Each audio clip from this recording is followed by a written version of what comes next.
Patrice, vous commencez par quoi au niveau culture aujourd'hui? Oui, on va commencer par les trois singes de la sagesse. Est-ce que vous connaissez les trois singes de la sagesse? Il y a celui qui se masque les yeux, celui qui se bouche les oreilles, celui qui se tait.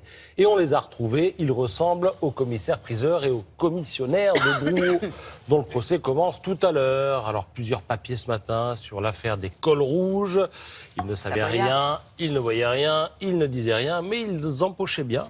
Alors, les cols rouges, c'est qui? Ce sont ceux qui sont chargés d'enlever les objets, de les stocker, de les transporter, de préparer les lots, d'installer les expositions. Et le problème, c'est que parfois, il y a de la marchandise qui tombe du camion et il suffit de se servir un petit peu au passage. Ensuite, eh bien, ces cols rouges revendés avec parfois la complicité de commissaires-priseurs peu regardants sur l'origine de la marchandise. Alors, je rappelle quand même que... Vous savez que vous cassez un mythe. Oui, c'est la maison Drouot, je rappelle, est quand même partie civile dans cette affaire. Au début, la justice refusait qu'elle le soit. Finalement, elle l'est. Enfin, en tout cas, dans la caverne d'Ali Baba, des voleurs, la police a retrouvé un peu de tout. Des appareils électroménagers, des gravures de Chagall, des tableaux de Picasso, des costumes de scène du mime Marceau. Il y avait 250 tonnes de bric-à-brac. De quoi arrondir, évidemment, les fins de mois. Et les voleurs présumés se défendent ce matin comme ils peuvent. Vous savez ce qu'ils disent, vous lirez ça dans les Échos ce matin.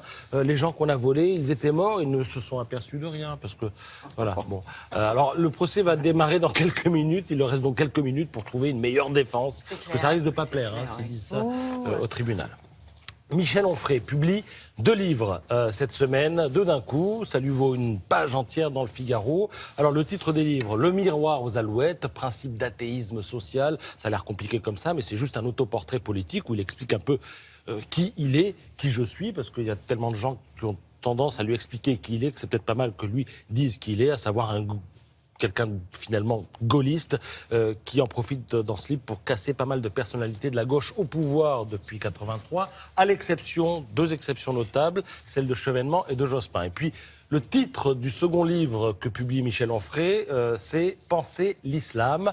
Alors là, il éreinte la politique schizophrène, selon lui, de la France, islamophobe au dehors et islamophile au dedans, je le cite. D'un côté, dit-il, la France bombarde des populations musulmanes d'Afghanistan, d'Irak, de Libye, du Mali, sous prétexte de lutter contre le terrorisme. Et puis de l'autre, on diffuse en permanence l'antienne d'un islam religion de paix, alors qu'il faut n'avoir jamais lu le Coran et la biographie du prophète pour soutenir une chose pareille. Fin de citation. Tout cela lui vaut la une du Point, avec de larges extraits de ses livres, une interview, et il y a 15 pages. C'est réjouissant et argumenté. J'ai rien lu d'aussi intéressant depuis un moment.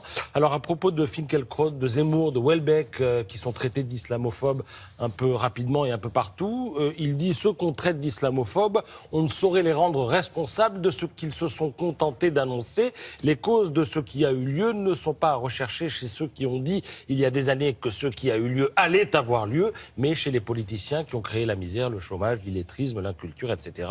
Il nous distille aussi quelques bonnes formules. Marine Le Pen, présidente à l'Élysée, elle deviendrait une sorte de Pasqua dans le gouvernement Chirac, à savoir un tribun en slip. Et puis à propos de De Gaulle et de François Mitterrand, il dit De Gaulle fut un homme de gauche dont la gauche ne voulut pas et qui, de ce fait, fut soutenu par la droite. Et puis Mitterrand fut un homme de droite dont la droite ne voulut pas et qui, de ce fait, fut soutenu par la gauche. C'est le malentendu le plus nocif et le plus néfaste que la nation française ait pu connaître au XXe siècle, dit Onfray, c'est à lire dans Le Point. Et la boucle est bouclée. Merci beaucoup, Patrick.